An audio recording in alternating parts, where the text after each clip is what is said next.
is Leon Green, interviewed Diana Weissman. It's in LA, Great LA, USA, English, and Peter on the camera. Okay, we are rolling. Can you tell me your name now? Leon S. Green. And what was your name when you were born? Chaim Shimon Greenberg. Do you think you could spell those names for me? Chaim Shimon Greenberg. C-H-A-I-M. Shimon S-I-M-O-N Greenberg. G-R-E-E-N-B-E-R-G. And have you had any other names besides those in your life? Yes, I had the other name when we came back from the concentration camp. We walked maybe about 3 weeks. I want to get to that in a little bit. Right now, I just want to hear what the name was, actually. Leon Rogozhinsky. Rogozhinsky. Yes. Okay. And what date were you born? May 15, 1922. Okay. And you were born in what city and country? In Gombin, Poland. And how do you spell Gombin? G-O, it would be really G-A-B-I-N. Great. Yeah. So I want to talk a little bit about your childhood. Yes. Can you tell me a little bit about what your life was like before the war? Before the war was a normal childhood. My father and mother, they were business people. My father was a merchant. He was in fruit business, wheat and corn, and I was taking this merchandise on the market to the biggest city, and they were selling, and we were, I can remember, not when I was a baby, I can remember when I was a young boy, we used to go to Cheder. We used to go to Cheder and learn Hebrew and davening and write in Yiddish. And then in the morning we used to go to the Polish school. And this was the life, was till I was 13 years old. After the bar mitzvah, I started apprenticeship in Gombin like a barber. And I was 3 years in apprenticeship.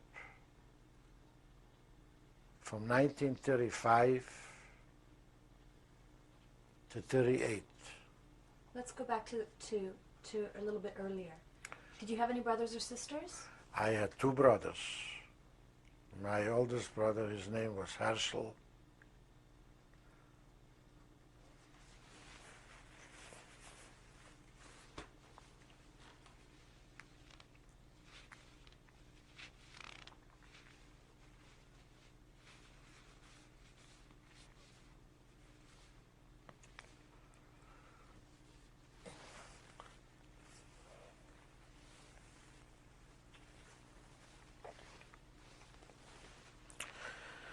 And my younger brother was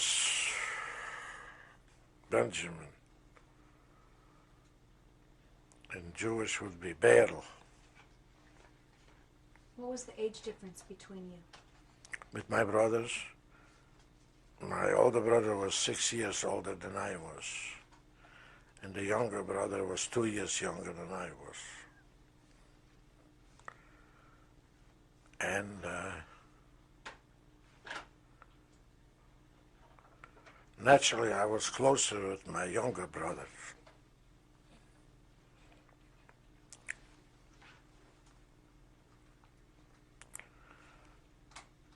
The older brother was helping my father in the business, working. I was not a rich life, but it was a very happy life.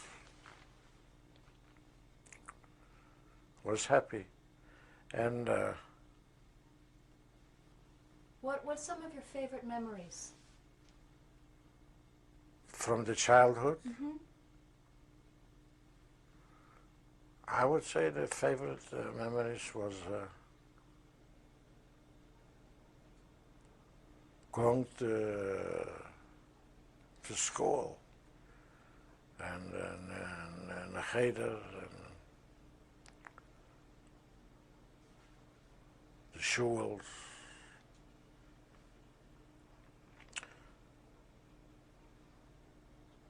Shabbat dinners, the families.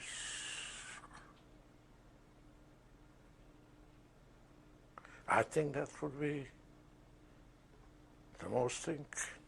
What were your parents' names? My father's name was Joine and my mother's name was Yeda. In Yiddish was Yenta. Tell me about them. Very happy people and good-looking people, really. Very good-looking, and they were both in the same age. I think my father was 1 year older. He was 40. The last time when I saw him was 41, my mother was 40. Were you close with your parents? Very close, very close. My mother was a very emotional woman, good-hearted. To say the truth, in Poland, majority people did not live in luxury. Did not live in luxury. But my father always made a good living. And that's why by us was a good, I would say Jewish house, very good food, was nothing in shortage of nothing. And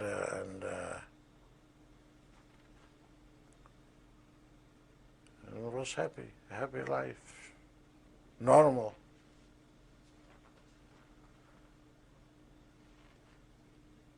Did you have a lot of Jewish friends? In Poland, to say the truth, Jewish people had only Jewish friends. But I had some Polish friends because of my upbringing. We were together with Polish boys, but they did not associate with Jewish boys. Jewish boys were playing with Jewish boys. Even the schools, there were Jewish schools and Catholic schools, Christian schools. And the Jewish boys used to go to the Jewish schools, and the Polish children went to the Catholic schools. There was not a mixture like now in this country. And that was the life. So why did you decide that you wanted to apprentice as a barber?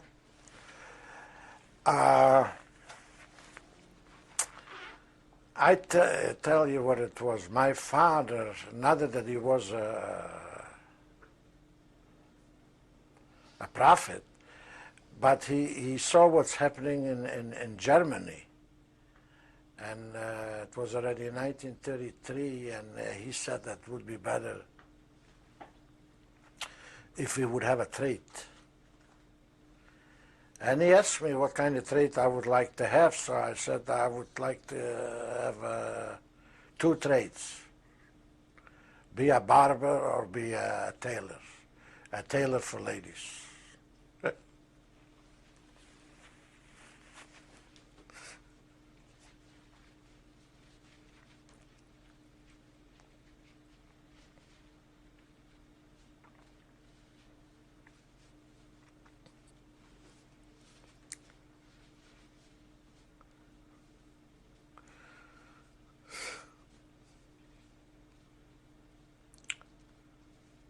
And this what it was. Went in apprenticeship after the bar mitzvah. And I became a barber. Now, if you want to know the truth, that saved my life.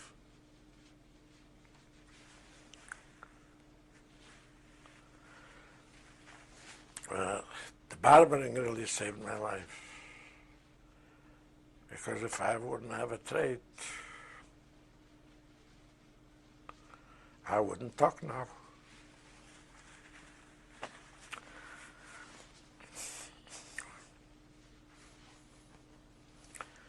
So, after the apprenticeship,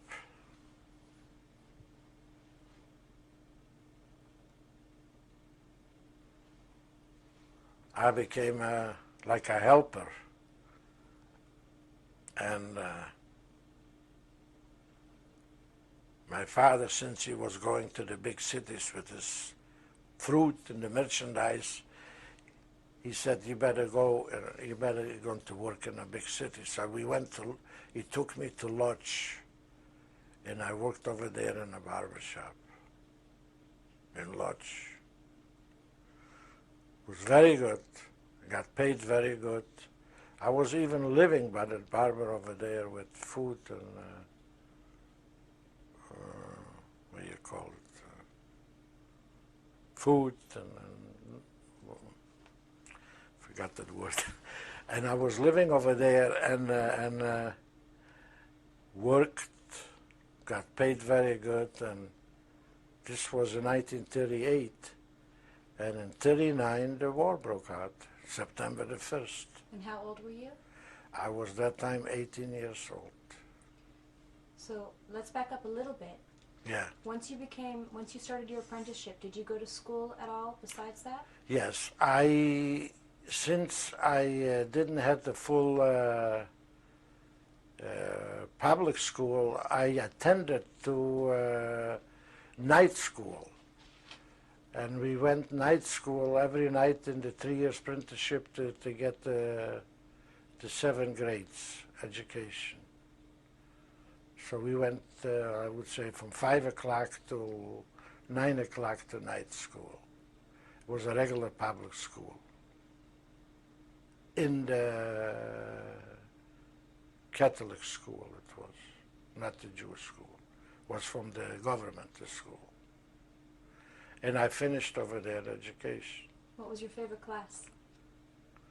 My favorite class always was mathematics. Do you remember experiencing, before the war started, do you remember experiencing anti-Semitism? Anti-Semitism in Poland was a natural thing. You were born, you could feel anti-Semitism. Polish people, they always had something against the Jewish people. They always had something. Was he good looking? He didn't look like a Jew. If he was not good looking, then he looked like a Jew. So they always had something to say. Maybe it was because of the religion. Because, I shouldn't bring it up. Because it goes back thousands of years, and they blamed it on us. That was our fault, because their God was crucified, and they always blamed it on us. So naturally, there was always anti-Semitism. I remember even going to school, the Polish kids were throwing stones on us since in the childhood. And they did not like to associate with the Jewish people. What did you do when they threw stones? You ran away. Some stronger boys were fighting back. But most of the Jewish boys, you know, they were raised not to fight, never to fight, be nice, so they ran away. Did you tell your parents that this happened? There was nothing new to tell the parents because it was a daily thing. But it got worse when the war got closer. It got worse. Anti-Semitism came stronger. They had signs on the houses, don't buy from a Jew is your enemy, and silly things. Buy just from your own people, and the Jews shouldn't live in here, they should go to Palestine. They always were against it. Gérida Palestine. Always with that. That's the only thing they could say. When they wanted to hurt you, they told you, this is not your country. You were over there, you were working, you were paying your taxes, even my brother was in the Polish army and everything, but when they got mad, they said, get out of here. It's not your land. And this was the way of life. When you were working as an assistant in the barber shop, Yes. did you have clients who were not Jewish? Yes. People came in that time. It started with this not to go into the Jewish business on the end, I remember in 38 and 39. But before that, Polish people used to come into the barbershop because they liked your work. Like they were used to go to tailors. It was known that a Jewish tailor is a good tailor or a barber, so they used to come. There was an old saying in Polish, maybe people don't understand, they said like bida to the Judah. If you're in trouble, you got to go for help to the Jew. But if the trouble is over, you don't need the Jew. And this was the life of the philosophy. It was the philosophy of their life. And I don't know why. And I think it's still there. And when you were living it was in Lodz, correct? When you were apprenticing, when you were assisting? No, when I was an apprentice, I was in Gombin. But after the apprenticeship, I went to Lodz. And so you didn't live with your family when you were that young? No. What was that like, to live away from your family? It was like another family. I mean, like another parents. The apprenticeship where I lived with my boss, he was very nice to me, like a second father. But I saw my parents every time I saw her. My parents, really to say, had a farm in Bandenstetel, not far from the city. That's why I was too far to walk home, you know. It's not like in here. There was no streetcars that time in these little cities. So I had to live over there because I would have to walk home. 10 kilometers was like 5 miles, 6 miles. Now it's no big deal. By that time, to walk 6 miles both ways was 20 kilometers, was a lot. So he said, you're better off to stay with the boss, with the master. And it was a good life. Where were your brothers? My younger brother was home. My older brother was home because he helped my father in the business. And the younger one was too young to start at the apprenticeship. But he started too, the apprenticeship. My father, he was a barber also, the younger brother. And this was in 30, like I said, in 39. I went home back to Gombin because my father said everybody has to be home. And I went back to work in the same shop where I was in the apprenticeship. And I'm here already telling you that time. The war started on September the 1st. And the Jewish people still lived open in the beginning. I mean, the same places where they lived. But when, I want to tell you, when the Germans occupied our city, this was in 39, there was a Shoah, was maybe 700 years old. The first thing what they did, they pushed in all the Jewish men in that Shoah.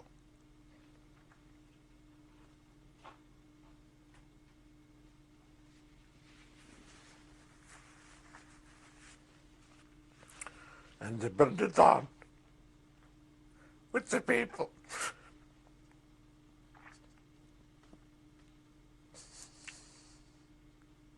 Sorry.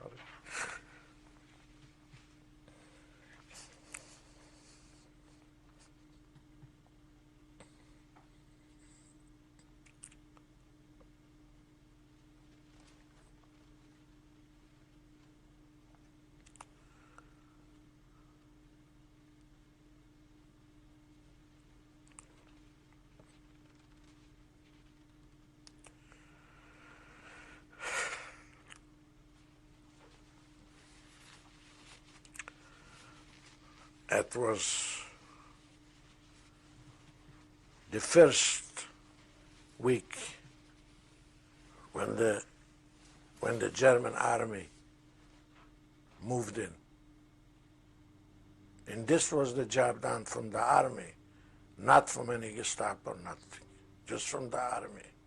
That's what they did the first thing. And then it started the whole problems. First, they put on the Jewish people, by order, David stars, yellow David stars in the front, on the chest, and in the back. Then the second order was the Jews cannot walk on the sidewalks.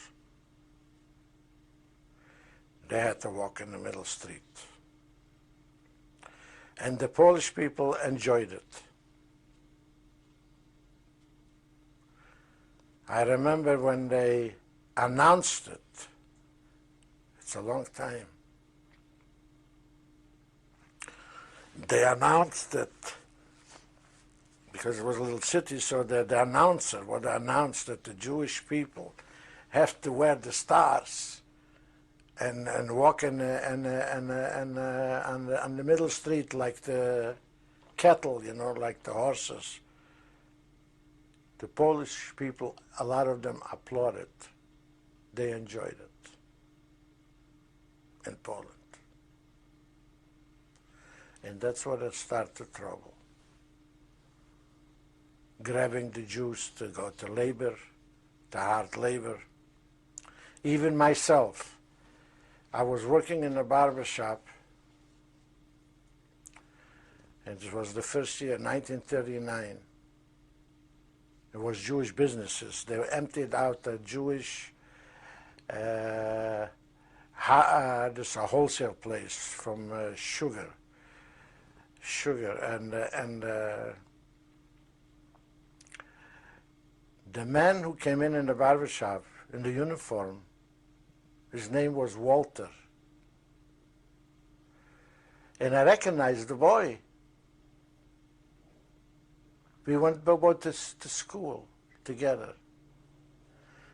He had a yellow uniform, and he came in and he said to me, I have to take you out to work because we emptying out at the big place for Mr. Cott was his name. And you have to help to load up the trucks with sugar. So I told him, Walter, from all the Jewish people, I mean, from the Jewish boys, you come in to take me to work? He says, yes, I know you. I don't know the other one, but I know you, you're a Jew. And he said, if you're not going to go, I'm going to call in the SS man in the black uniform, and it's going to be worse for you. So I went with him. It's not enough that I went with him over there to work, and we worked. He reported me to the SS man, and I got beaten up very bad. that day. That was the beginning of the problem. Then, every morning, first they created a Judenrat.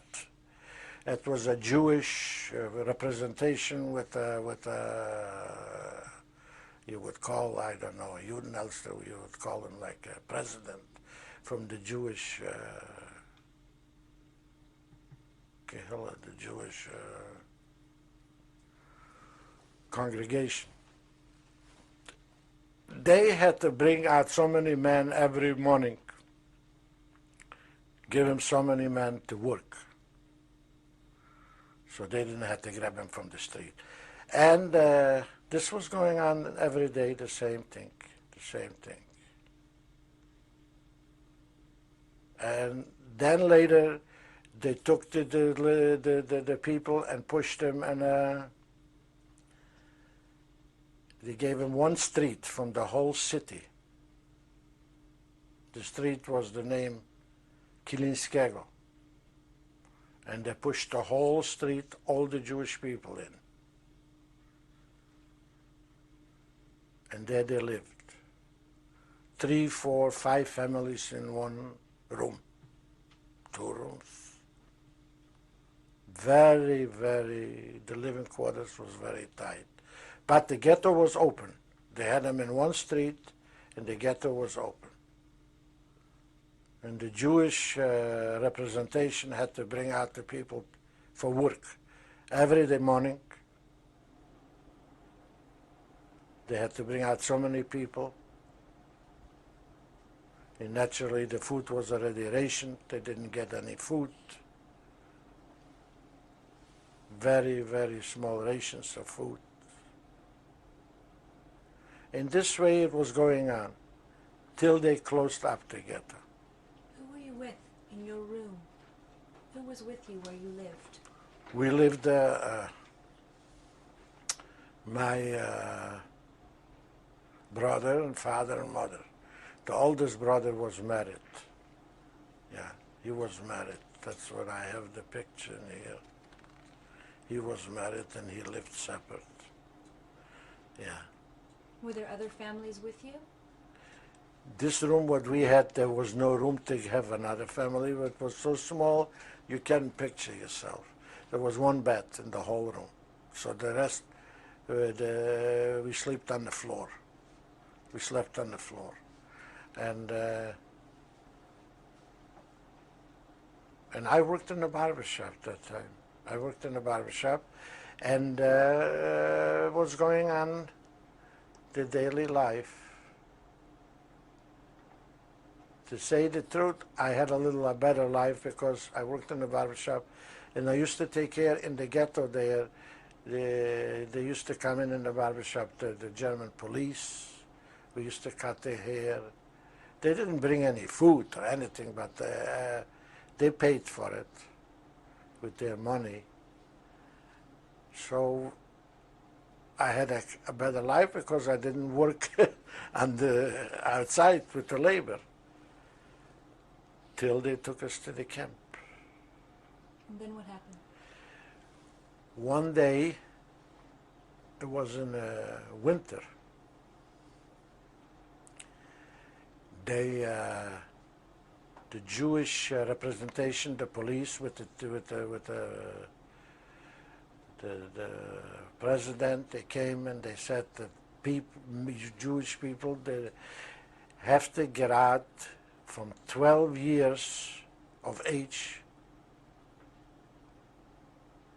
till from 12 till 50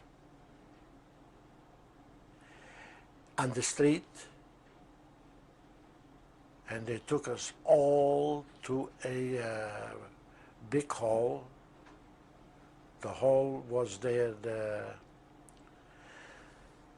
Used to be from the fire department from the city. It was a big hall. And they put us in that hall over there. We were there a whole night. And when I tell you what happened that night over there, it's unbelievable. they pushed us all in that hall. It was a building, a big building, where they did the exercises for the fire workers. The hall had a stage, and we all had to sit on the floor. We were packed in one on the other one. They took out, there was civilian Gestapo, SS, took out, chose from the floor man what he liked it, maybe of his looks, better looking, better nourished, took him on the stage, and they beat him up, they massacred him, almost to death. They were falling down on the floor, and they were almost dead. When they were almost dead, they dragged them out, and they shot him. This was going on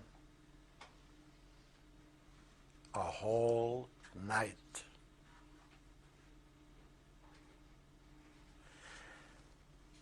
You're not going to believe it. I was chosen to go up on the stage. But, you see, comes back to the barbering. I was taking care on a policeman, an older man. The police were watching because the Gestapo didn't have enough of their assessment, so they took the police. They were in different uniforms, like police, green uniforms. They were policemen, and they were watching with their guns, the machine guns, around us too. And when he took me out on the stage, I must have been good nourished because I was working in the barber shop and dressed, I remember, in a brown coat. He took me on the stage, and he wanted to perform this massacring to the beating. The German policeman jumped up, that's the truth, on the stage. And he said, "Don't touch him, he is our barber." It's the truth. And I don't know how and what, he shocked him with it. That he had the nerve to go up and say a Jew is his barber. He didn't touch me. He just kicked me in the behind, and I went down to sit down with the group. Some people were shot from the stage, just like they were shooting like an older Jewish man, I remember, Kerber. He got up, he thought he had to go or he had to have a drink. So the policeman, this S-man took out the gun and shot him to the group. It was 2,000 people, just like you shoot a bird, an animal. And this was going on a whole night. In the morning, they came with trucks. They loaded us on trucks.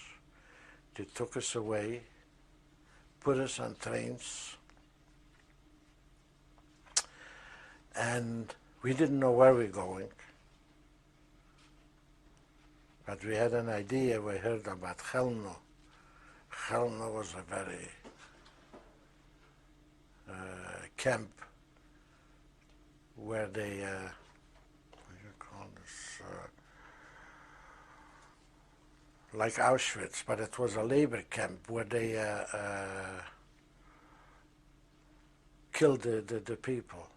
I forgot the name for this camp, where they destroyed the people. And we were not let down in that camp. They took us maybe about 10 miles from that camp to Konin. And there was barracks, and they put it over there. We had to go into those barracks. We came at night from a whole night traveling on the train. And we were pushed in the barracks like cattle. And I think they brought in at night some hot black water, they called it. That was a coffee. And they gave everybody a cup of coffee in the morning. Yeah, they organized over there even a group of representation from Jewish, with the president, with the Jewish secretary, and they had to bring out all the people in the morning, and they took us to work. The labor was over there where we worked was the Germans were building a train, a railroad. Naturally, they had in mind at the time to invade Russia, and they were building that train. And this was going on from sun up till sundown. Very hard labor with a little bit hot water, what they call it, a soup. During the day, they were giving the people this men, and they were working with them. Not like with human beings working. Beating and killing, and it was working, and every day it was going on. Now this starts my luck again.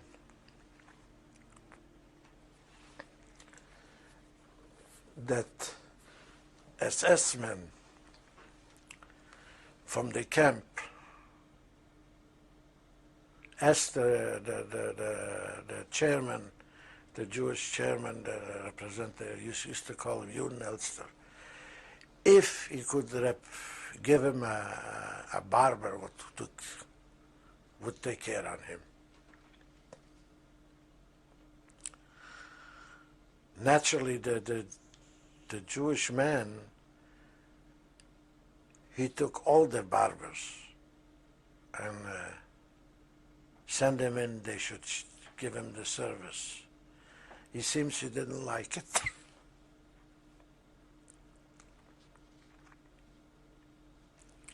And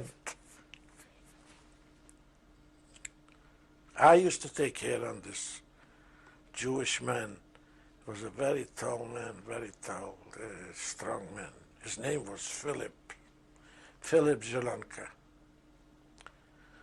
And he says to me, you know, Shimon, he says,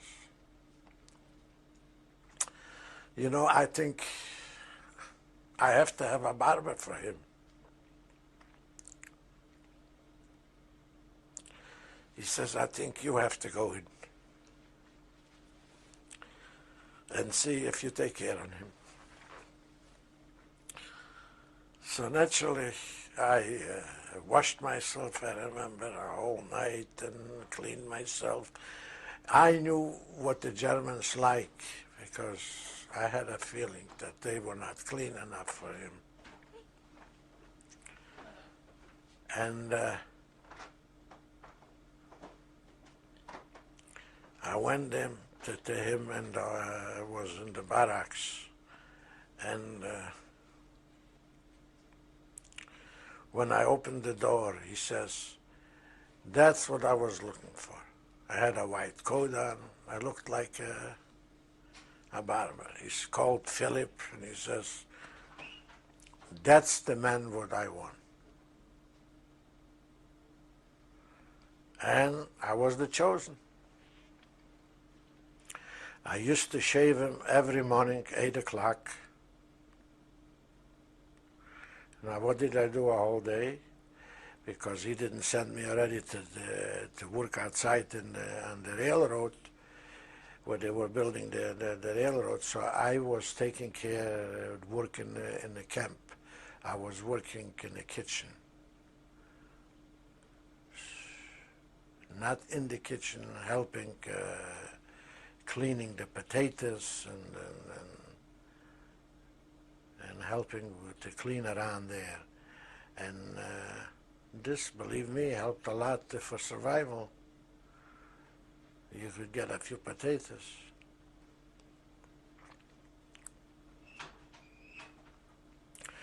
This was going on. This was going on for months.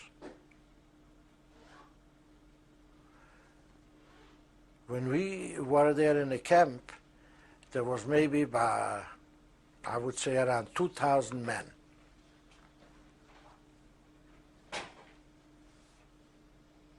And everybody who was caught, who ran away from the work, was brought in back to the camp and shot with a, how to say that, like taking out all the people, you know, what they call those prisoners, and to see how they do it. One day they caught, some people were working on the train, they caught some young men loading up, they were loading up coals, and there was some train with potatoes. Naturally, they were hungry, they took a few potatoes in their pocket. They were caught, they brought them back to the camp. In middle night, he took out the commandant. Everybody had to take off his clothes. It was maybe about 15 below zero. And he said to the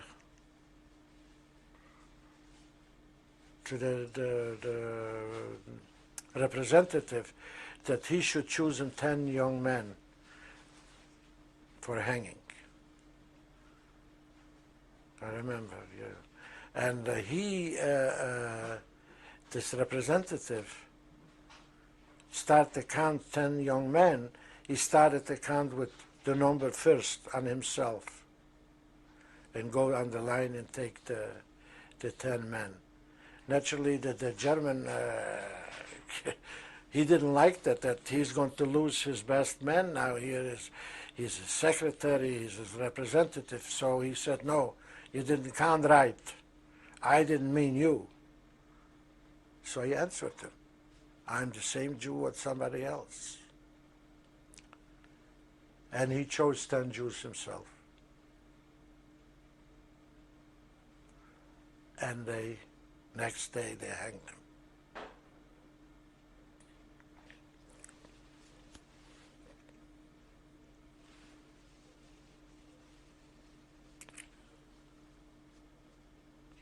Well, to tell you the end of the story from this camp, there was 2,000 men.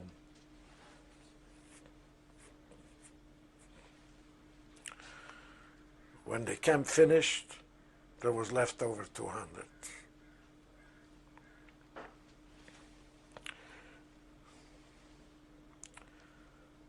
We were switched over from this camp to another camp in Poland, the same thing, not far, was called Andrzejów.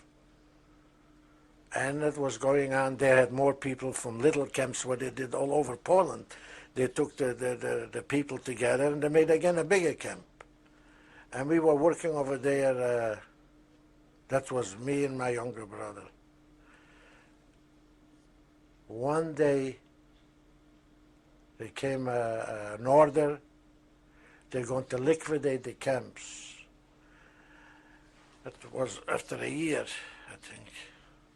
Was not left much more people there. So they took those people, the people, me, what they called the prisoners, and they loaded up in cattle trains, pushed us in,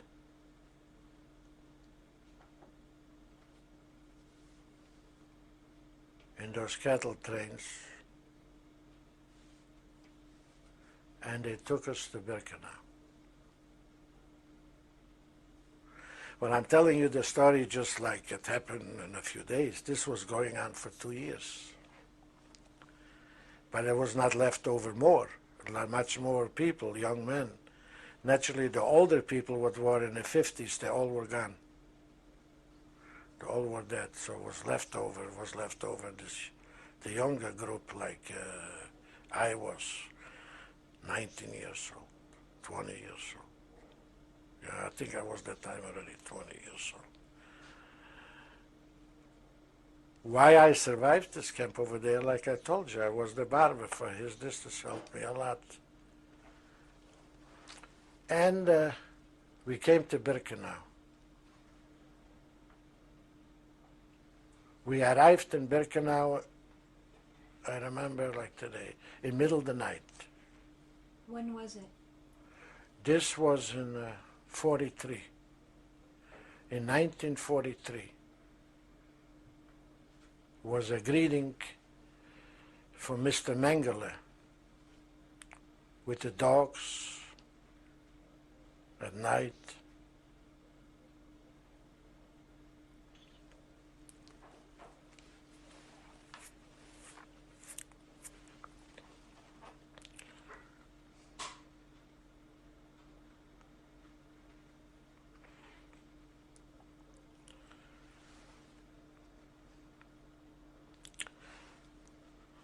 The yelling and screaming was just horrible. And what they did over there and that night was like the choosing, what do you call that, who was able to go to work, forgot that word, and who they chose to the right and to the left. This was from the train going down. So I and my brother, we were chosen to go to the camps. We walked to the camps in Birkenau. And the rest, naturally, they took them and they killed them in the crematoriums.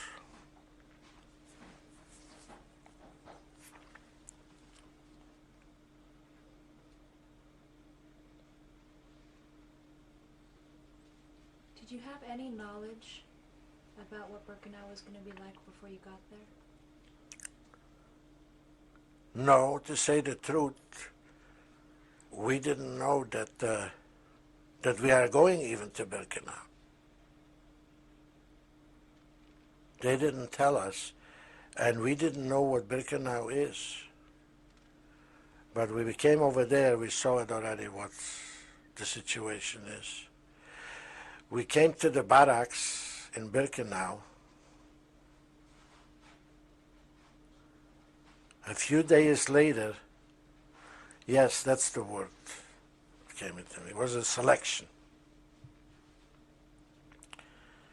Was again a selection. This selection was different. Was nude. Completely nude.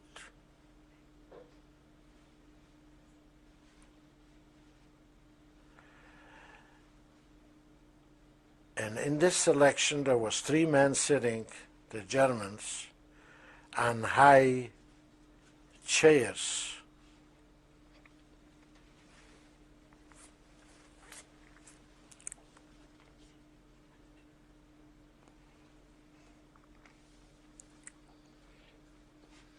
Let's stop here.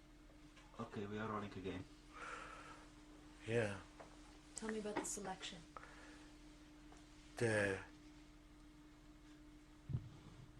I forgot to tell you one thing. When we came to Birkenau, I had a package with me. What I kept it like a religious rabbi keeps the 10 Commandments. It was my pictures from my parents and everything. But they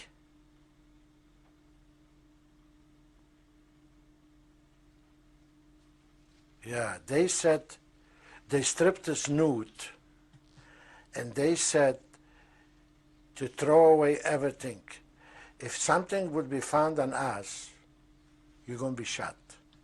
So naturally, I wanted to survive, so I threw away the pictures. That's why I don't have any pictures. I wanted to bring this up. Okay, so now I am in the selection over there, the nude selection from these 3 officers. And we went by for them like horses, animals. And they chose from there, they chose people to say who had more skin, had more meat, had more muscles to life. The rest went to the left. So you know where they went. They went again, and they were killed, and they were destroyed in the crematoriums. After this, they took us to a room, to a big hall. And we knew about that hall is something that has to do with gas. So everybody thought already that it's the finish, because we didn't know how we were chosen to live or to die. But by the truth, the water came on. They gave us a shower.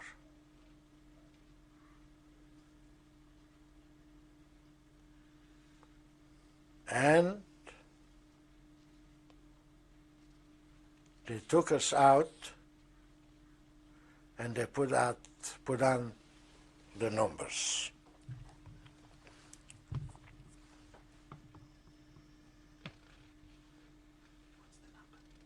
What's the number? Can you tell me? Yes. The number is 144688.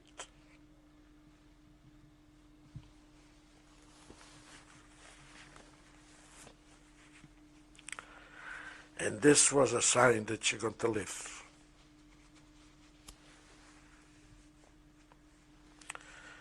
Birkenau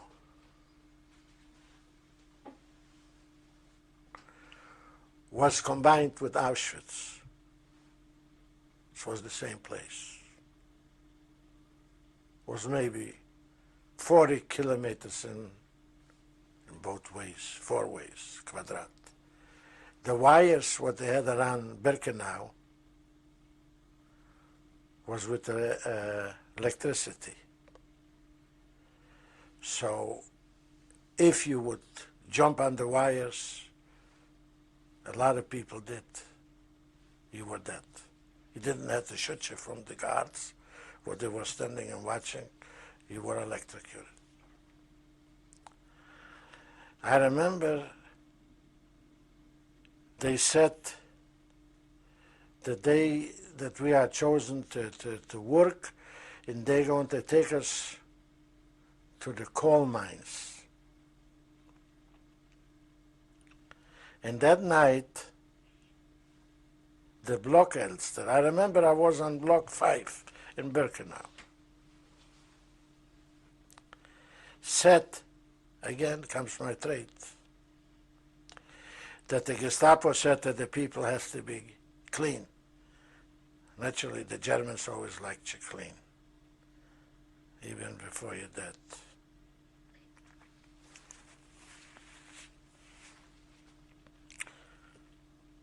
So he asked the block Elster, that was a prisoner himself, was a Jew himself, but he was chosen to be the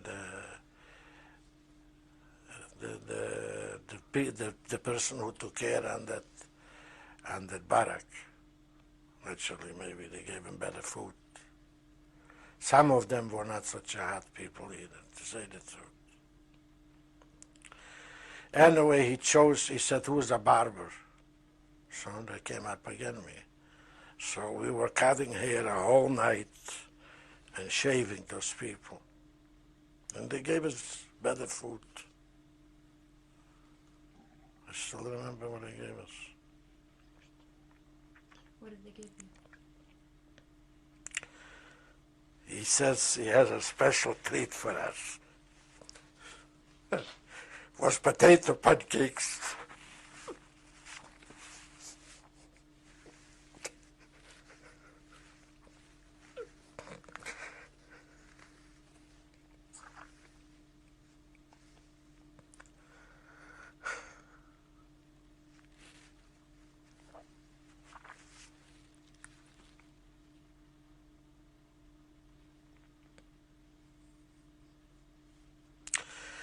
And everybody was cleaned in the morning.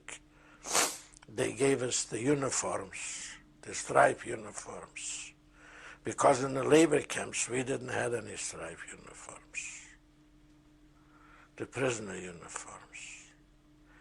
And they loaded us on the trucks, and we were driving a whole day. We came to a prepared, brand new camp. Nobody was inside there. It was called Jaworzno. It's near Krakow. That's the coal mines in Poland. And listen to this.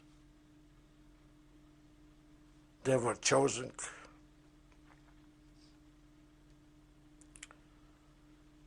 They needed barbers again.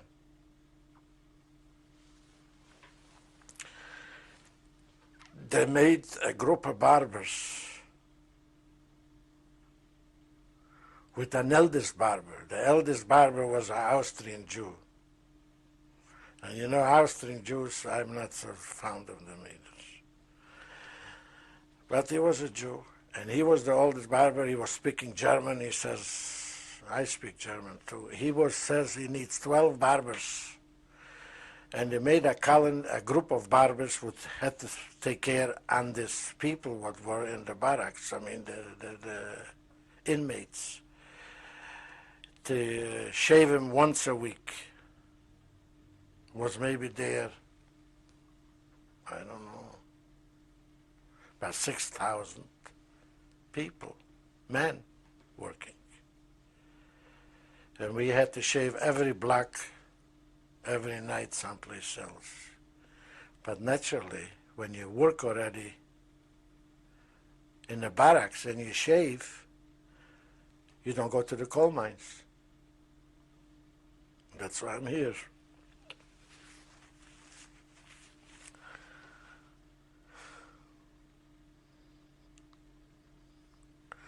And we had to work over there. Naturally, in the daytime, the people, they took them out to work. So the barracks was empty. We had to clean the barracks. We had to bring in the food for tonight, for the night. And the food, what they called it, food. There was some water and some frozen potatoes. If you found a frozen potato, it was a luxury. But who got 2 dishes, who got 2 portions, was lucky. And the barbers naturally got 2 portions because we had to take care on the other inmates. And every week, they were working with the people, taking on the commando in chains, like prisoners. They were building an electric plant over there too by Krakow.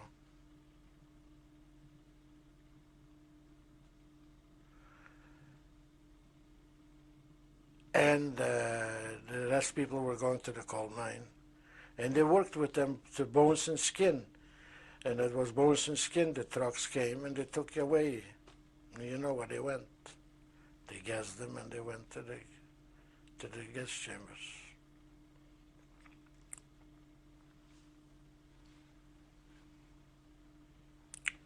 This was going.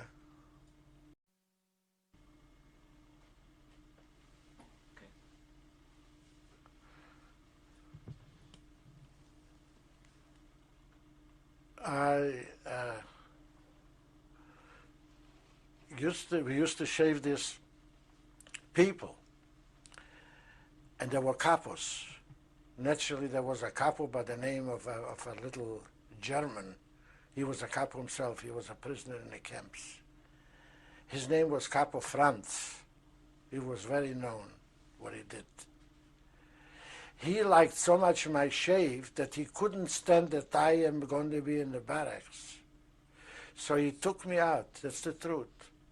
And he says I have to go with him on the commando to work. That I should be the special barber for him. Well, it was no good for me. Why? Because I had to go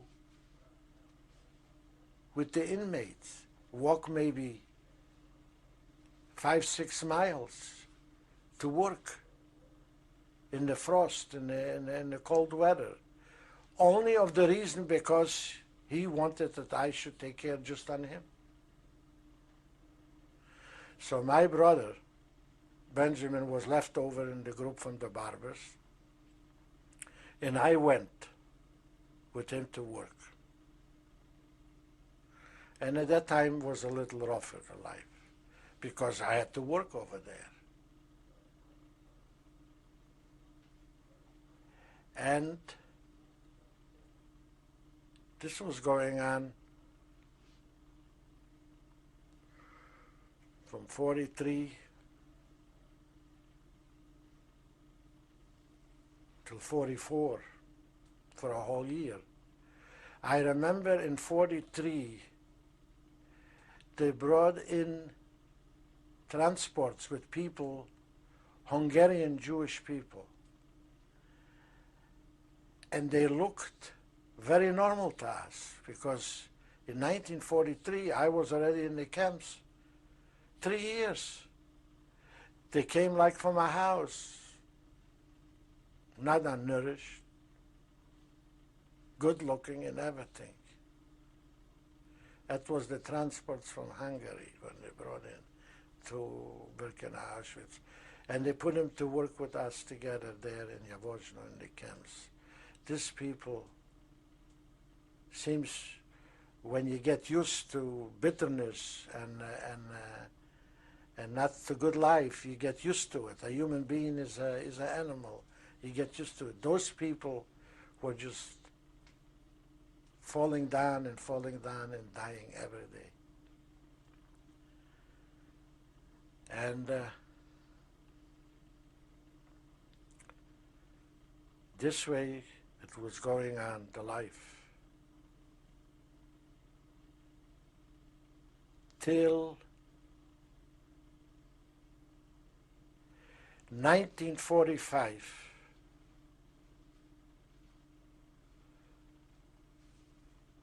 We coming, 1945 was in January. Came an order in the middle night. Everybody should get up. We didn't know why, how come, what. It looks now, I remember, know why, because the Russian front was going stronger, and they were running, they thought that they were going to be caught. So what they did, they took everybody out, naturally, who could walk. These people could not walk. They shot them. And we went on a march, it's called. It's very known. We went on that march. I was on that march. 3 days and 3 nights. They went deeper to Germany, closer to Berlin. It was in January. We went without food, without anything. Naturally, who fell down, because you can understand if you have a march from 5,000-6,000 people. I was chosen to go with my brother because we were the barbers in the first group, in the first line, in the front. When you walk in the front, till you come on the bottom to 5,000 people, those people have to run.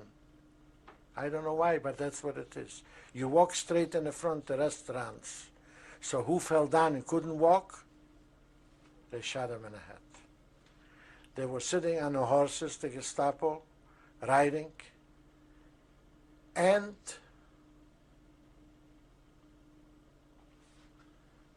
came to a stop.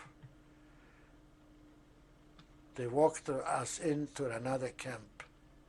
The camp was empty.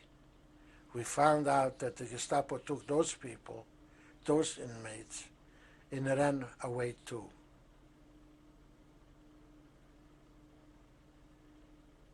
We came to Blechhammer, was the name of the camp. When? In January. That was in January. Must have been in January, I don't know, 15th of January, 18th. Nobody was in the camp from the SS.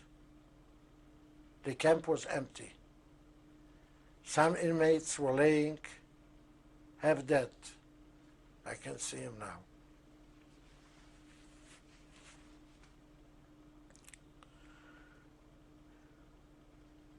And the group, the inmates were mixed.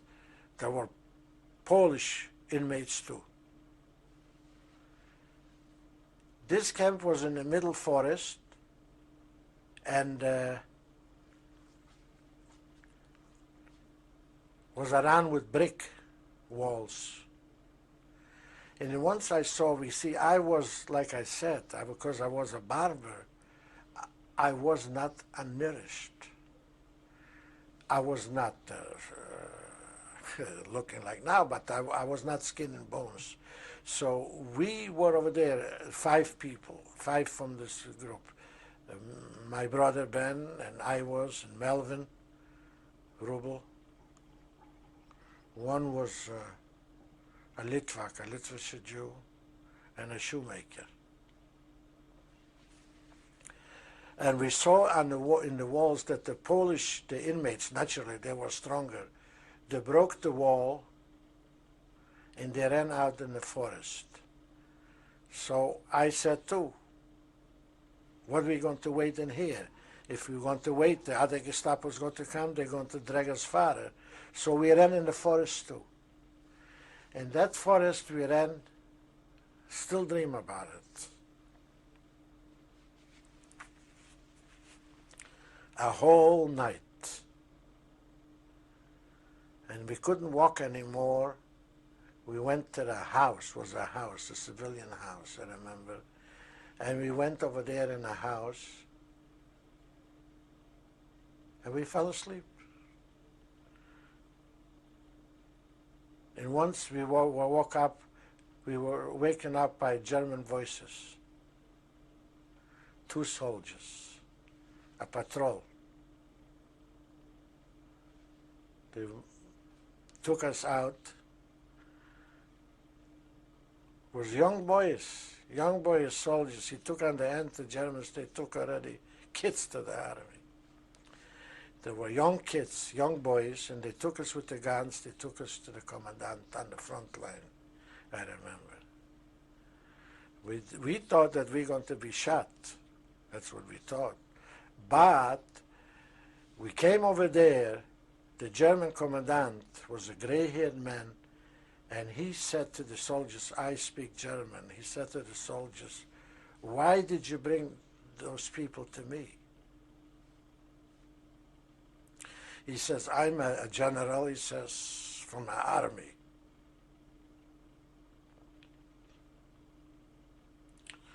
And I am not an SS man, he says. I don't deal with this. I don't have anything to do with that. Let him go. On the road where he told us to go, I can see like now, there was motorcycles. The Germans were running from the front, saving their own life, because the Russians were chasing them. And we went on that road, and we walked. We didn't know where we walked. All walked, so we walked too. Now listen to this story. We walked, and we came in a village. Came out a man, a tall man, a farmer, he spoke in Polish. A broken Polish, it's Oberschlesen. They speak Polish and German. And he said to us, go in here in this barn, go on the top where the cows are. They had hay over there. Go over there, he says, and I save your life. Listen to that story. He put us over there on the top, it's true. We were over there 3 days and 3 nights. A helper, a Polish helper, what was working for the farmer, he must have been very rich because it was a big place, brought us food. And naturally it was already better food. Bread, milk. And the shooting was going on a whole night. Horrible. Just horrible. And once we heard gun shooting, single bullets. And we hear in Russian, "Давай сюда."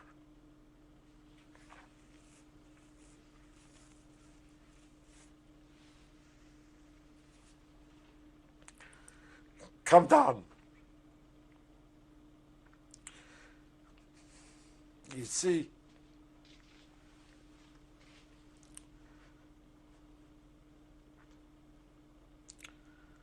in the last minute, you could have been killed. What this German did, that farmer, he told the Russian officers, and he couldn't speak Russian, that he has people upstairs. They thought that he has German soldiers upstairs in the barn. So we came down, and he said in Russian, "Renku navyerch, pick up your hands."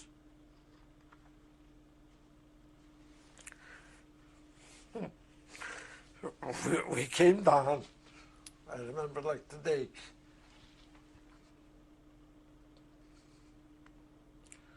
He put us on a wall, and the Russian officer went and he checked us, oh, we have guns. We were in the uniforms. And he said, there was Moshe, he was a Litvak. He spoke Russian, so he could understand. He said, now you're a free man.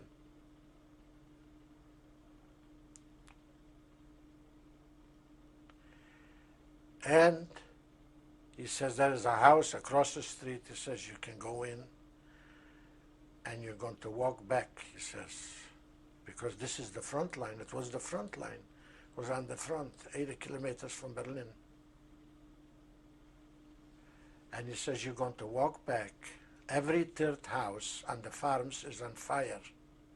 This is our territories. So you know that the Russians occupied from the Russians. Listen to this.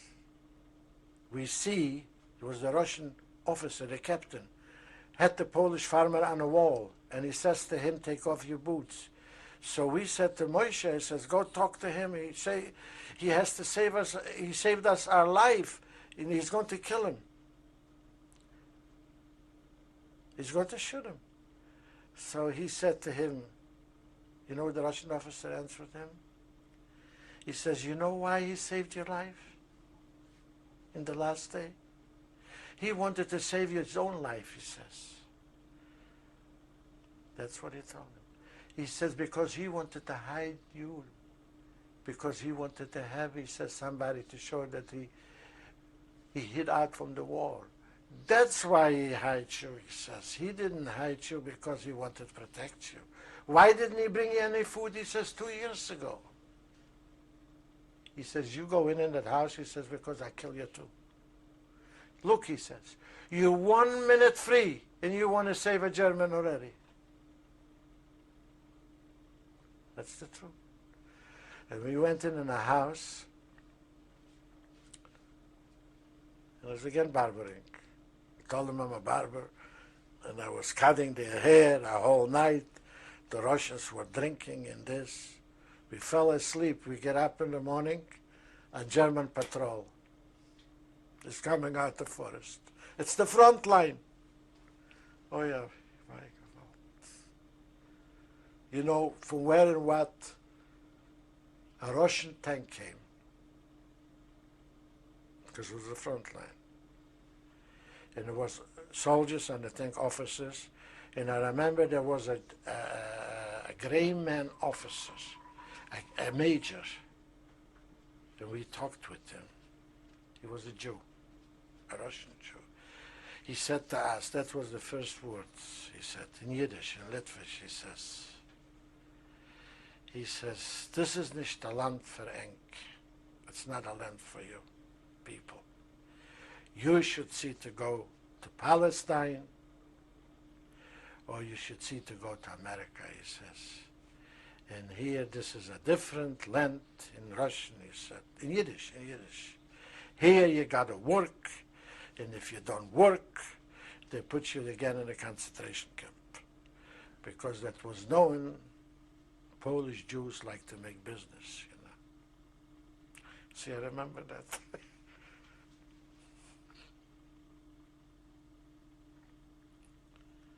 And we walked back. There's no trains. There is no transportation. We walked back January 25th. The war was going on till May the 10th. And we walked back. Listen to the story. Nights we were sleeping by the farmers. In the daytime we walked. We walked back to Poland. We crossed the border. They had already a border with Polish militia. We come into a Polish city. Comes out a woman, I still remember like today, a Polish woman. We had the uniforms on. And she said in Polish, Żydki, Żydki, ile was jest? Ros. She made fun of us. And I don't know from where and what it came to me. I was so mad that I told her off in Polish. I says, Polska nie wasza I dupa nie wasza. He understands what I say. I said to her, it's not your Poland and your ass is not yours either. Do you know what he did to me? She ran under militia. That's the truth. I have witnesses. She ran under militia. And she said that the spies came to the city. The Polish militia took us under Postrunek, it's called the police. And they said that I'm a spy. So I said to Moshe, he talks Russian. I says, go in and talk to the Russian commissar. They're going to kill me here, the Polish. Look at that. Here I came home, and they're going to kill us. They called kill me. So he went into the Polish commissar, to his office, and he told him the story. So he calls me in. He says, what's the matter? What's going on in here? He says, the people came from a concentration camp in Polish, in Russian. He says, they are spies. Are you crazy? What kind of spies there are? But listen what he said. He said, what did he say? So he told him, so he called me in and he said, listen, keep your mouth closed. Think what you want, but don't say anything, because you can be killed. And this way we went back to the Shtetl Gombin. We came to Gombin, and all the houses where the Jewish people used to live, guess who lives in them now? The Polish people. There was a few houses empty. The better places was by the market, where the Jewish people at the market. Nice houses were empty. Why? The Germans used to live there, and the evacuation was so fast, they had to run away. So the houses were empty. There was no furniture, nothing, empty houses. Did anybody else from the town come back and reunite with you? Yes, my brother, Melvin, Wojciechowski, the Russian, the Litvak was gone to his territory.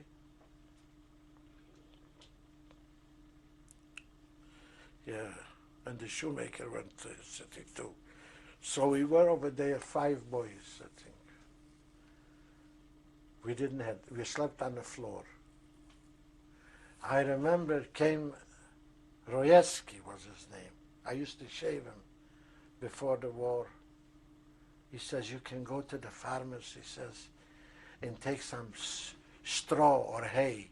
You would have something to sleep on the floor. From all the Jewish furniture, from the whole city, the whole shtetl, there was no anybody to give a pillow. There was nobody to give a bed. Nothing. And that's why we slept the whole night and cried.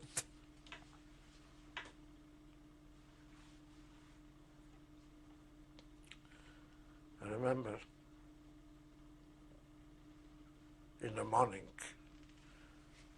we went to the commandantur, to the police station. And naturally, every police station had a Russian commissar. And we told him the story. So he took 2 soldiers, the Russian, not the Poles, it's the truth. And he said, go to the German houses and take everything out what you want. It's yours. So we took out some furniture and some pillows.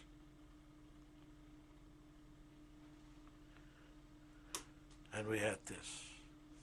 This was in January. It was going on till May. Poland was, we lived in the city, like 5 stones.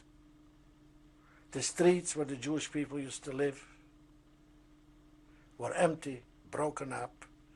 The cemetery was no cemetery. They made a field from it.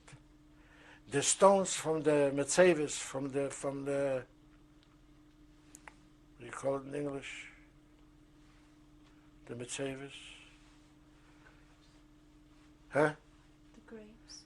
The gravestones were made for sidewalks with the Hebrew letters.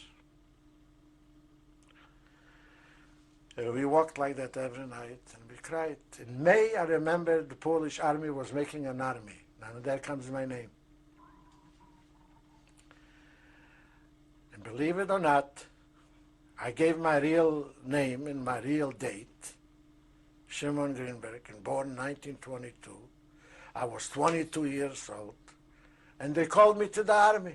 I should report to the army in the same place, in the same remizia, the same building where they took us to the camps. And I was stripped over there too.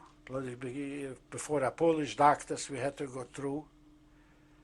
And I remember we were naked. I mean, that's what they do to check you, to give you the physical.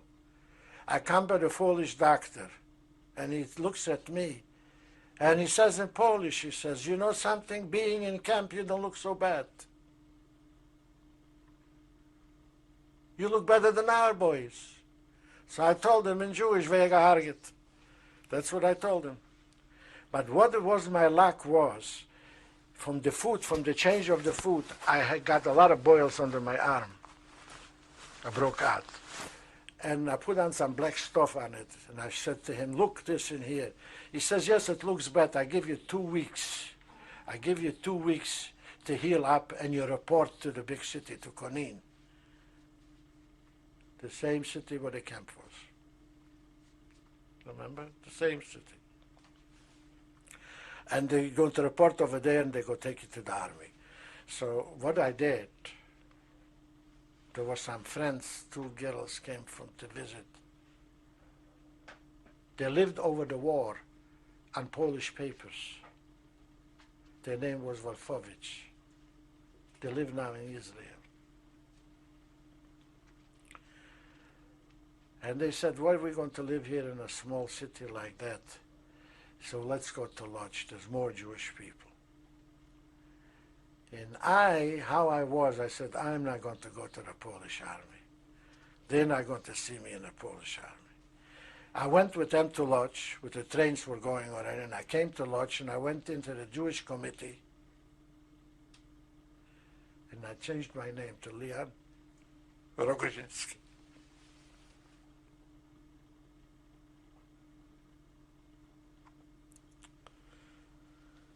And this started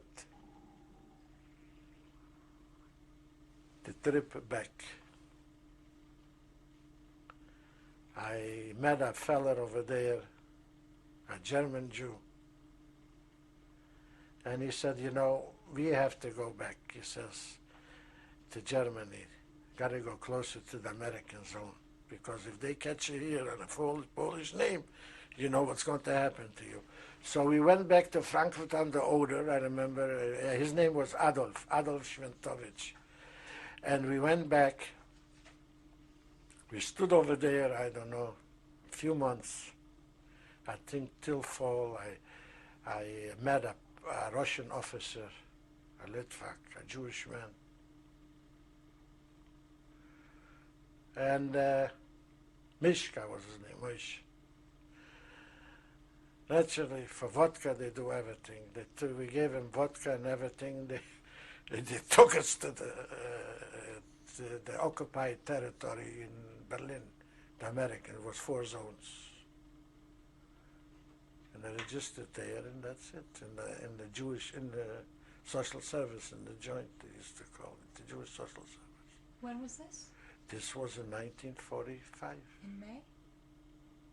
Wait a second. No, this was not in May. That was in winter. That was in the winter. It was already in the fall. It must have been in October, November. We were living over there. We got the food from them and everything from the UNRWA. From the UNRWA. You heard about the UNRWA? No. UNRA. That was the I forgot the name for it. This was the American occupation officers in the UNRWA, what they took care of the displaced person camps. Yeah. And they took us on trucks and took us to the American zone. Ended up in Frankfurt am Main. There was a DP camp, a displaced person camp, Salzheim. I was over there 4 years. What was that like?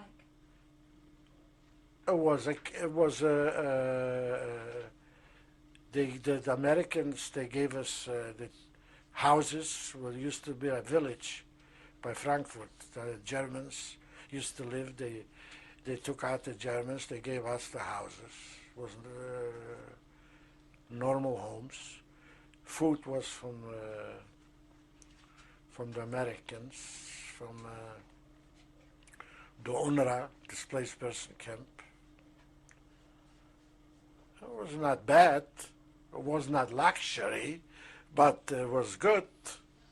And we lived there 4 years. Then they evacuated that camp because that camp was going on a lot of monkey business there, black market business. So we were taken to Eschwegen.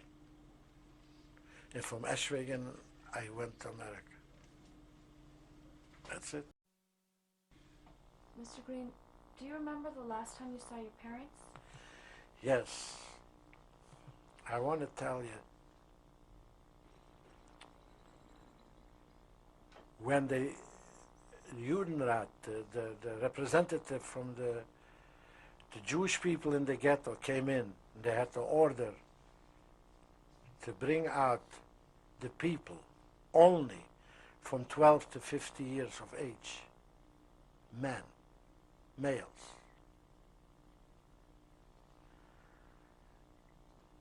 Seems that my mother had a feeling she never got to see us.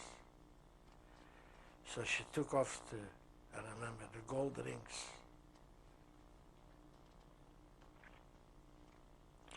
And she gave it to me. My father didn't even come out. He was so shocked. And that's the last time I saw my parents. It was in 1941. She was gray. And 40 years old. My father was 41. Do you know what happened to them? And you know what happened to the city? Well, I have to tell you. I was in the camp in Konin when we came home from the war. There was a Polish lady living there. She took over the Polish religion. Her name, I forgot her name. Her Jewish name was Odra. Yeah, Odra. But she was married and she had children with a Polish man. And she was a Catholic. They did not take her. The church protected her. And she told us what they did to the Jewish people. They took out the whole ghetto.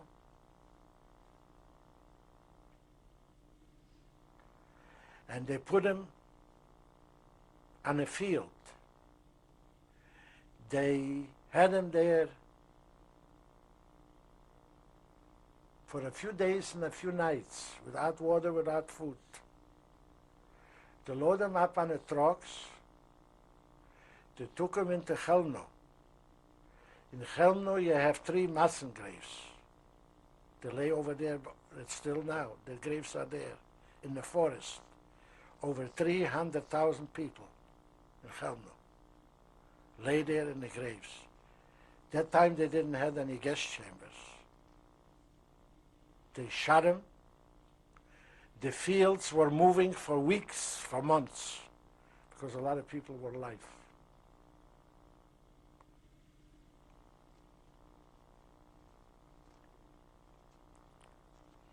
That's what happened.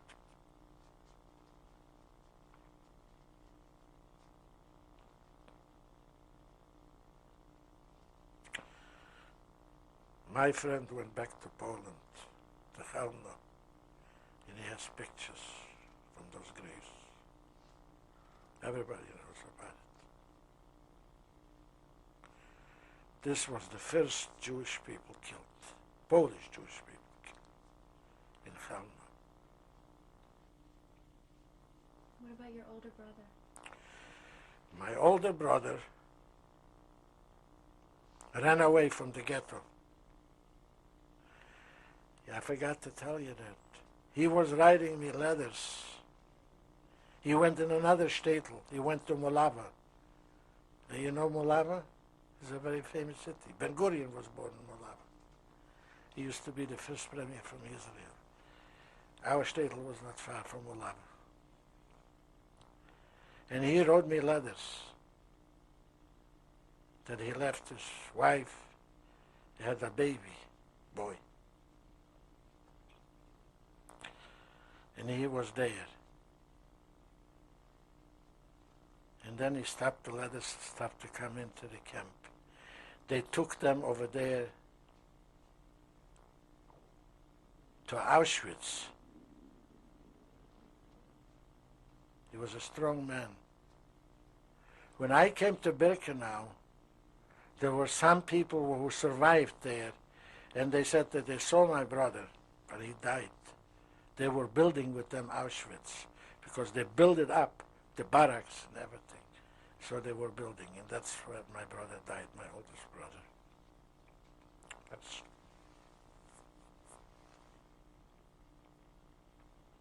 What happened to his wife and child? They all went to Chelmno. The wife there was from the ghetto. They all went to Chelmno.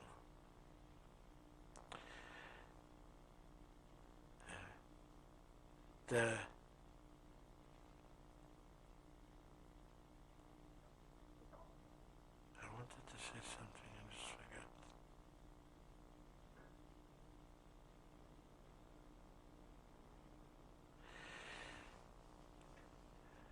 this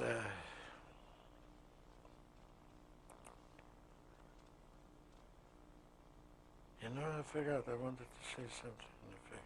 If you remember, we'll come back to it. Tell me what happened when you came to the United States. Yeah, when I came to the United States, I was greeted because I came under a quota from without family. Do you remember the date? Yes. Yes, February 16th. We came to New York. So from New York, I was supposed to go to Detroit.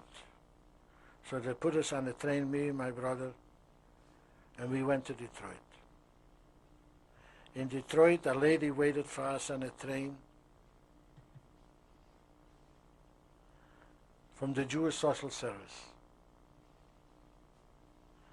And she took us to the family in Detroit. I still remember the address, 3776 Webb Street. We got a room, and I was sleeping with my brother together. And next day we went over there to the Jewish Social Service. They told us what to do, where to go, what this. And I think they gave me a job. Yeah, they gave me a job. I was working in a factory, a little factory making auto parts.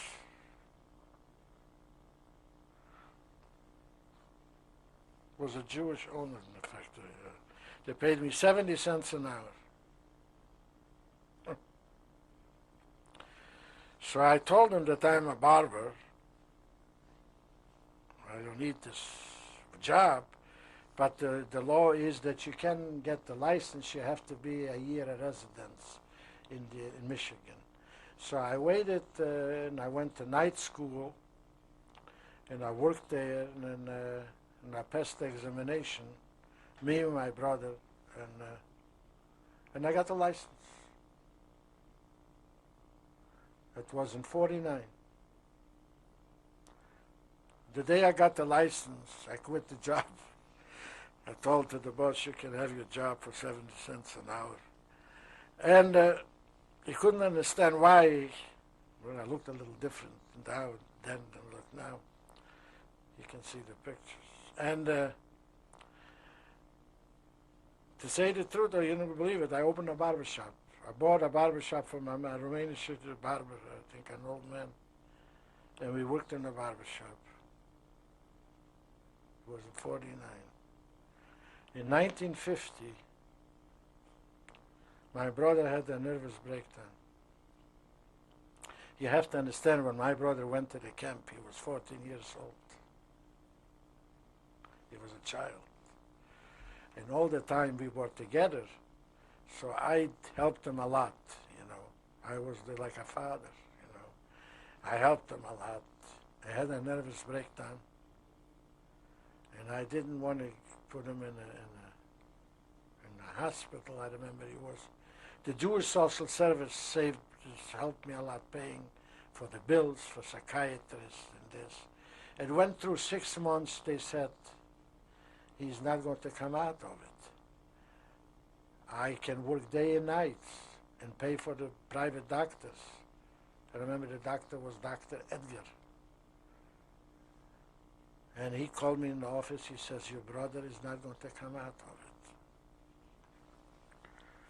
So we had to... I was single that time.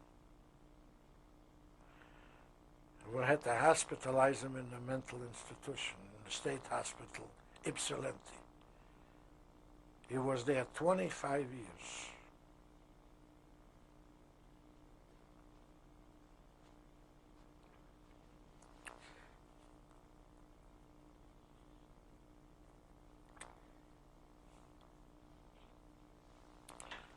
Then they wrote me a letter. I was naturally, when I was there, I went always to visit them every week.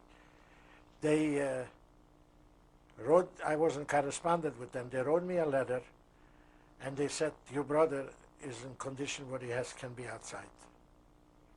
He doesn't harm anybody. He is not wild. He was a barber there in a hospital. Yeah. But he doesn't talk. So I said, yeah, I was living that time here in California. We went to Michigan and we took him out and I brought him to California. And actually the children were, I have two daughters, you know, and they were small babies. You know how it is in families. The brother was in a mental institution, this and that. So I said, okay, you don't have to worry. I went to here on Ventura Boulevard to the Jewish home. It's across from the Holiday Inn. And we took a room, I took a room, and he was living in there 8 years. But the problem was with him, he wasn't doing anything. He came to the shop, he helped me clean the shop, didn't have the license, so, and he didn't talk. And the trouble was he was eating a lot. He got very fat, and he had sugar diabetes.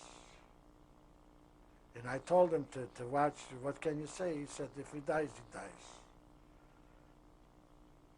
He went one day to the doctor's office and he died there.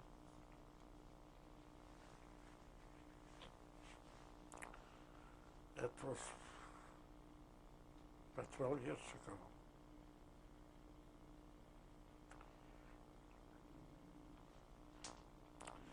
He was 58.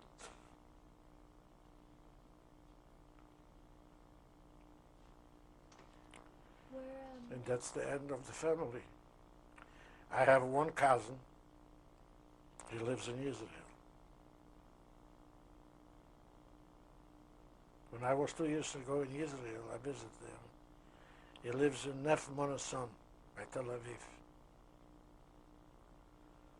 And he has stories, he has problems, he has Alzheimer's disease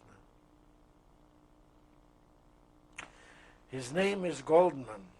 He changed it. His real name is Leon Leibel. His real name is Leibel Goldman. He changed it to Leon Zahavi.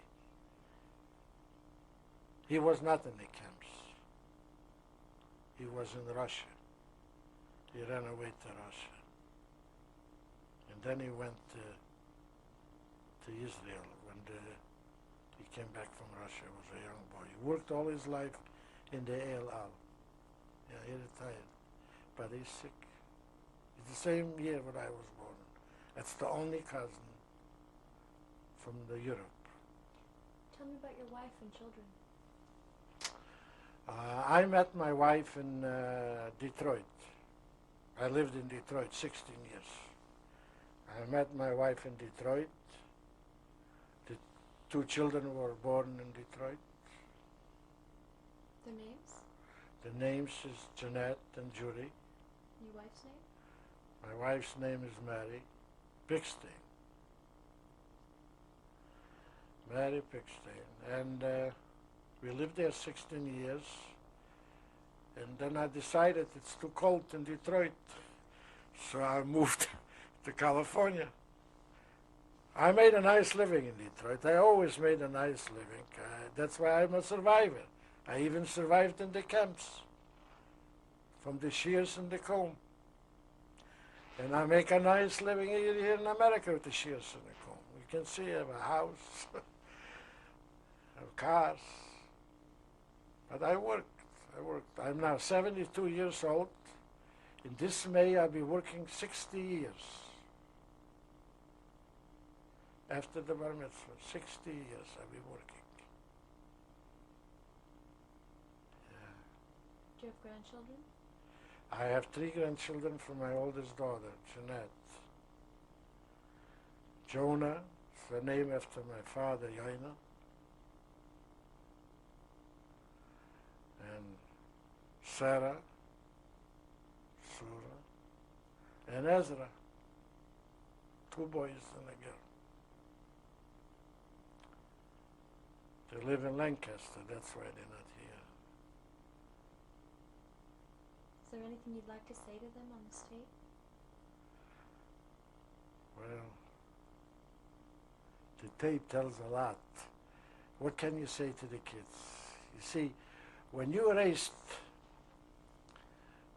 with survivors, parents are survivors. It's hard to talk because I remember when the kids were growing up, they said to me, I didn't know that I was saying that, I tell you the truth, when they were small. You know, like they opened the fridge there, they said, there's no food in the house. To me, it sounds kind of bad. I mean, no food in the house. You open the fridge there, it's packed with food, with butter and meat and everything. There was no food. So they had a feeling, why was no food? Because there was no ice cream in the fridge. They had a feeling that I was bringing that up always. So I'm very sorry about it.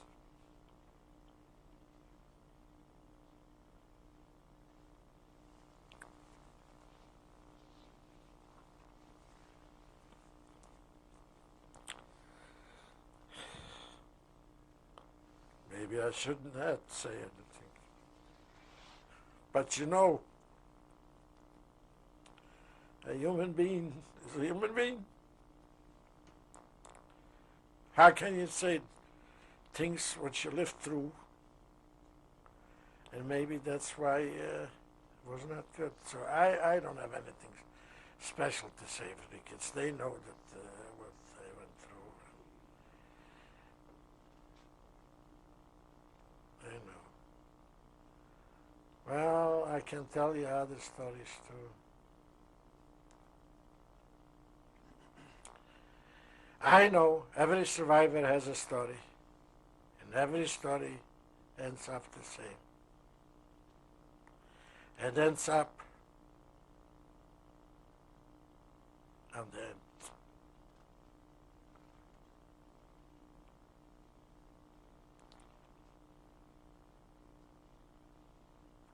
That we are alone. Do you believe in God? It's a hard question to answer. See, I was raised like I didn't know. I was raised. My father was not Orthodox. He was in Western clothes and he was shaved, but he kept up Shabbos. He was going to the shul every Friday night. I went to Cheder 7 years. I questioned, oh, there is a God. How can there be a God if you saw so many things happening? Forget small babies in the thousands, in the millions throwing on trucks like potatoes.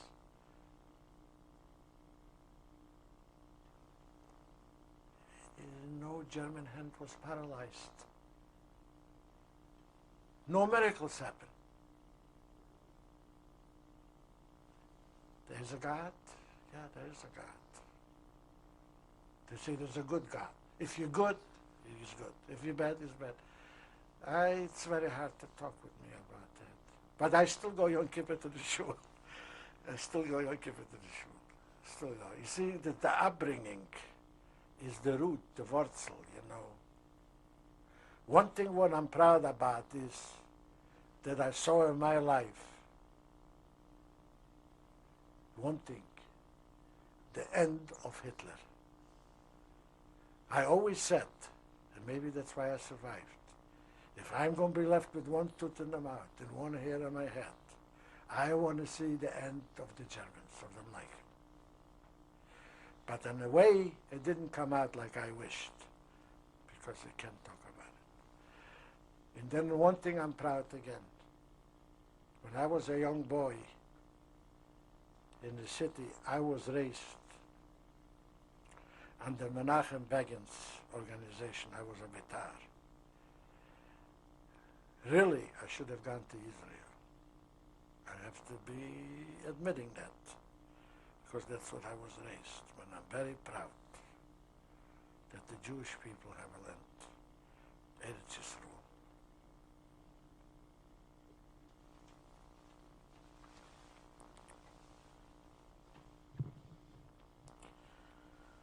I think that's the best thing what could happen to the Jewish people. But we had to pay for it. We paid with 6 million. And look, there is people in the world would say that it never happened. That's what they say. What would you like to say to them? Would it never happen? What I would like to say to them.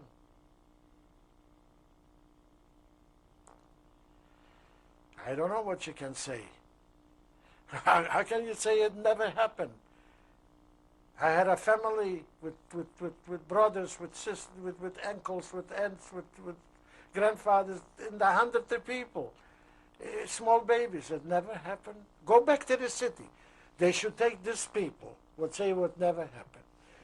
Take them to Europe and show them the houses, what used to be Jewish houses, where you Jewish people used to live. And show them that.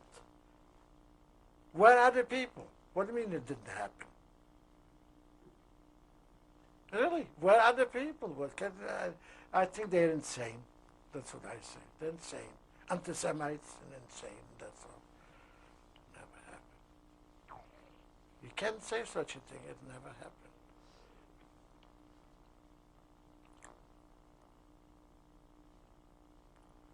Well, if you have questions, you can ask me.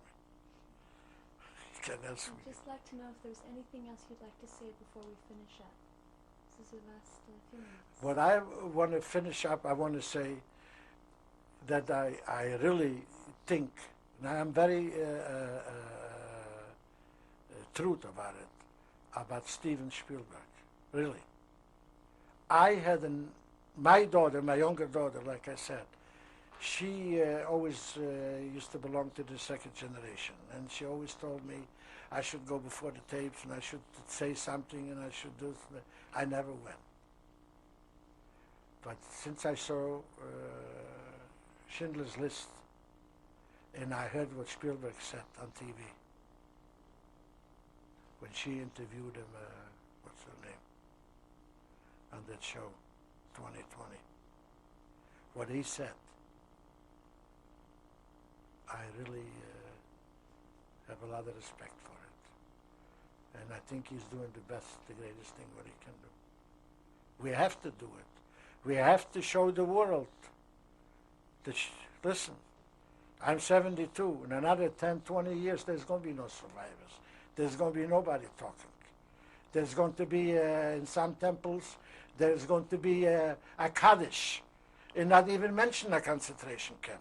Even now they don't mention a concentration camp. That's why I go to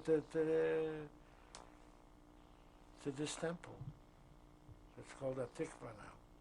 Because he mentions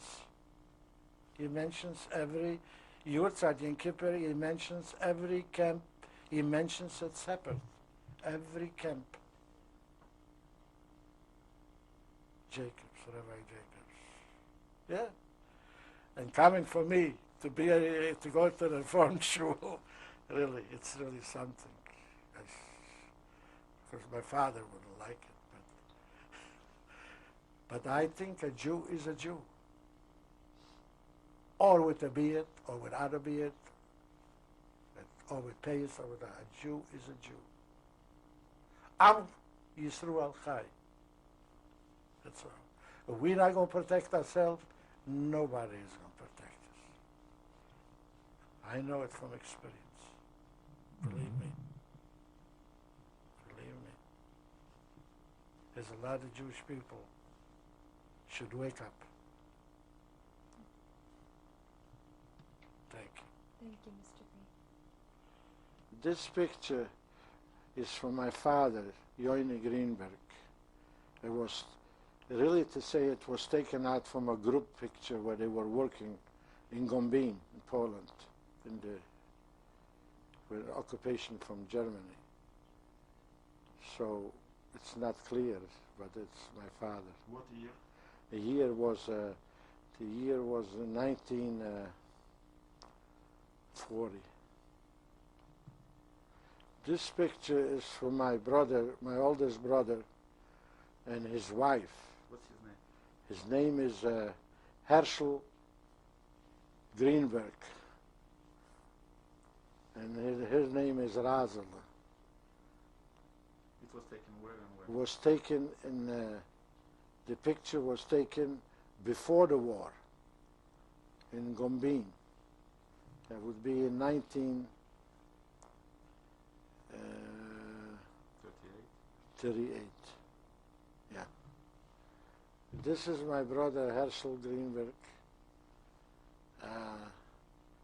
The picture was taken in Gombin in 1938.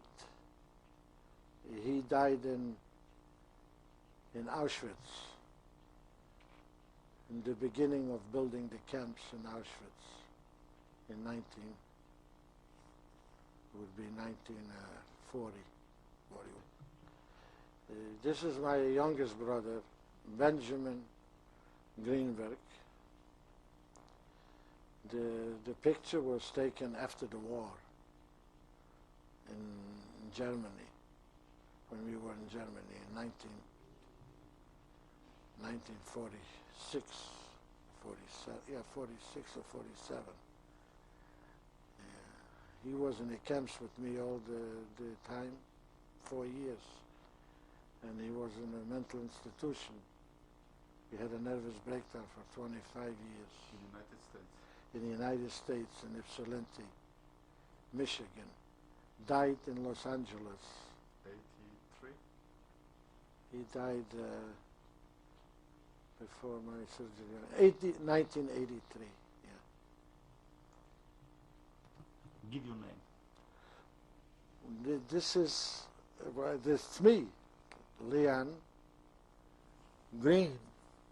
Now, that's the picture is taken in Germany in 1946, before I came to the United States, after the war. This picture, it's me and my wife, Mary. It's taken here in Los Angeles a few years ago. In what year? 92? No, this picture is taken earlier. That's in the 80s, must be by 87, 86, 1986. This picture is my two daughters and grandchildren. From the right, Sarah, my daughter Jeanette, my grandson Ezra, and my oldest grandson Jonah, and that's my daughter Judy. They all live now here in Los Angeles. Yeah, this is my picture of my grandchildren. It's my oldest daughter's kids.